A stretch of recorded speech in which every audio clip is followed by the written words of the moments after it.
High, this is Keshav here.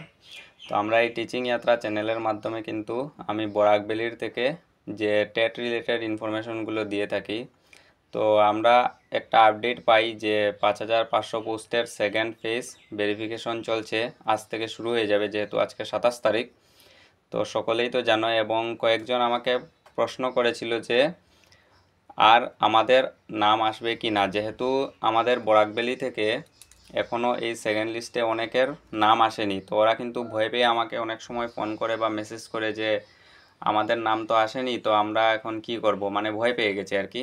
তো আমি ওদেরকে বলবো যে ভয় পাওয়ার দরকার নেই, কারণ আপনাদের নাম থার্ড ফেজে নিশ্চয় আসবে। তো আমরা একটু যদি ওয়েবসাইটে গিয়ে দেখি যে ঘটনাটি কি ঘটেছে অ্যাকচুয়ালি। তো আমরা এখন সরাসরি চলে যাব আমাদের ওয়েবসাইটে, যেটা ডিডাবলির অফিসিয়াল ওয়েবসাইট। আমি যদি টাইপ করি ডিডাবলি, তো এই যে ডিডাবলি আসাম, এখানে ক্লিক করলে কিন্তু আমরা একদম সরাসরি চলে যাব অফিসিয়াল ওয়েবসাইটে। এই দেখেন, এইটা হচ্ছে আমাদের ডাইরেক্টর অফ এলিমেন্টারি এডুকেশনের অফিসিয়াল ওয়েবসাইট। তো তোমরাও এখানে ভিজিট করলে সমস্ত কিছু ইনফরমেশন এখান থেকে পেয়ে যাবে। তো আমরা এই ওয়েবসাইটে ভিজিট করব, এবং এই যে এখানে দেখতে পাচ্ছেন প্রথমে যে এই যে রিক্রুটমেন্ট যে অপশন, এইখানে যদি আমরা ক্লিক করি তো এই প্রথমে দেখতে পাবেন সব কিছু অ্যাপ্লাই রিলেটেড সমস্ত কিছু এখানে আসে। ওকে, তো সকলে হয়তো এই যে সেকেন্ড ফেজের যে ভেরিফিকেশনের লিস্ট বা কতজন ক্যান্ডিডেটকে ডাকা হয়েছে এটা পেয়ে গেছেন। তথাপিও আমরা যদি এটা একবার দেখি আবার ডাউনলোড করে, তো এখান থেকে এটা ডাউনলোড হয়ে যাবে। তারপর এই যে এখানে দেখতে পাচ্ছেন ডাউনলোড হয়ে গেছে। তো আমরা এটাকে যদি ওপেন করি এখান থেকে, হ্যাঁ এই দেখেন ওপেন হয়ে গেছে। তো এখানে লাস্ট ক্যান্ডিডেট 1618 জনকে ডাকা হয়েছে। ওকে, এখানে বেশিরভাগ ক্যান্ডিডেটস কিন্তু অন্যান্য মানে ডিস্ট্রিক্ট থেকে ডাকা হয়েছে, আমাদের বরাকভ্যালি থেকে ডাকা হয়নি।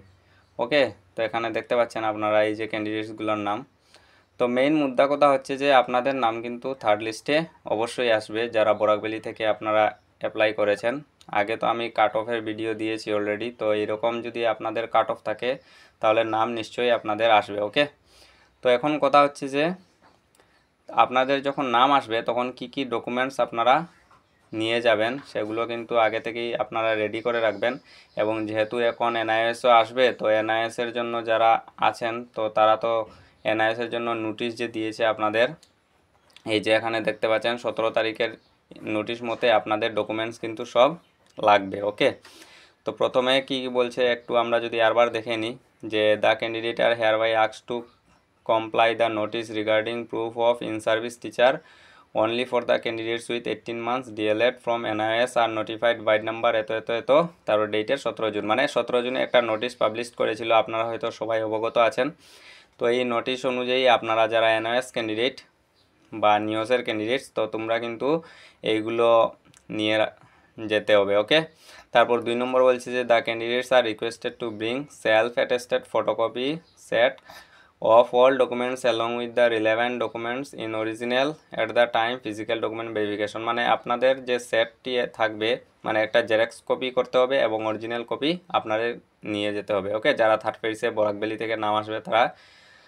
তারপর বলছে যে 3 number the candidates are requested to bring all the acknowledgements of online applications if applied in multiples times or multiple posts for both LP and UP schools. মানে কি হয়, আমরা যখন সিটেট এক্সাম দিই, ওকে, সিটেট এক্সাম দিলে দেখবেন যে সিটেটে কিন্তু 2-3 বার হয়ে যায় এক বছরের ভিতরে। তো সিটেটের কিন্তু অনেকগুলো সার্টিফিকেট থাকে।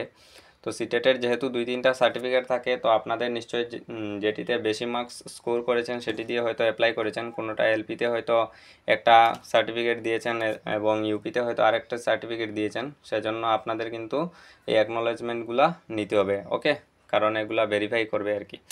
তারপর বলছে 4 নম্বর পয়েন্ট কি দিয়েছে, the candidates will be cancelled forthwith if any kind of fraudulence, discrepancy, misrepresentation of facts in detected by appropriate authority at any point of time. The candidate will also be barred from taking part in any government recruitment process in further, and subsequently legal action will also be initiated against such candidate. মানে কোনো fraud documents আপনারা নিয়ে যাবেন না, নিলে হয়তো আর পরে আপনাদের গভর্নমেন্ট রিক্রুটমেন্টে অংশগ্রহণ করতে দিবে না এবং আপনাদের সাথে লিগ্যাল অ্যাকশন নেওয়া হবে, ঠিক আছে। তো আশা করি সবাই অরিজিনাল ডকুমেন্টস নিয়ে যাবেন, এটা তো অবভিয়াসলি।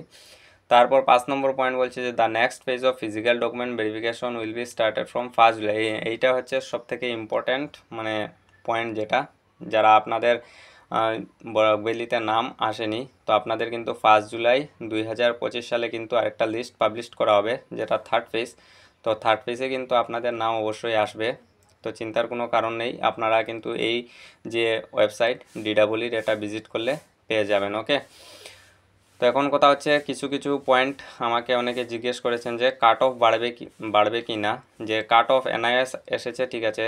তো NIS এলেই যে কাট অফ বেড়ে যাবে এরকম কথা নয়, কারণ NIS এসেছে ঠিক আছে, কিন্তু অনেক তো জিটিতে পেয়ে যাবে জব, তো সেজন্য কিন্তু ইউপিতে অনেক পোস্ট আবার খালি হবে। তো যারা LP UP দুটোটি পাস করেছে, যারা ইউপিতে বেশি স্কোর করেছে তারা তো অবশ্যই ইউপিতে চলে যাবে, তো LPতে অটোমেটিক কাট অফ কমবে। সো এটা নিয়ে এত ভয় পাওয়ার কিছু নেই, কাট অফ সেম যাবে, একটু পয়েন্ট হয়তো বেশি থাকতে পারে কিন্তু কাট অফ সেম যাবে। আগে আমি ভিডিও তৈরি করেছি, এগুলো আপনারা দেখে জানতে পারবেন, ওকে। তারপর কিন্তু শুরু হবে আমাদের 4500। অনেকে প্রশ্ন করে যে এটা কাজ কখন থেকে শুরু হবে, এটা কিন্তু অক্টোবরের পর থেকেই শুরু হবে, কারণ অক্টোবরে 10 অক্টোবরে যে অ্যাপয়েন্টমেন্ট দেওয়া হবে এখানে কিন্তু 4500কে ইনক্লুড করবে না, 5500কে প্রথমে দেওয়া হবে, তারপর কিন্তু পরের ফেজে এই 4500 ক্যান্ডিডেটসকে কিন্তু জব দেওয়া হবে, ওকে। তো এটাই ছিল আজকের কিছু কিছু ইনফরমেশন, তো এগুলো দেওয়ার চেষ্টা করলাম। তো আপনারা কিন্তু আপনাদের ডকুমেন্টসগুলো সবগুলো ঠিক করে রাখবেন, তো আপনাদের থার্ড ফেজে অবশ্যই ডাকা হবে, তো চিন্তার কোনো কারণ নেই। Thank you, all the very best.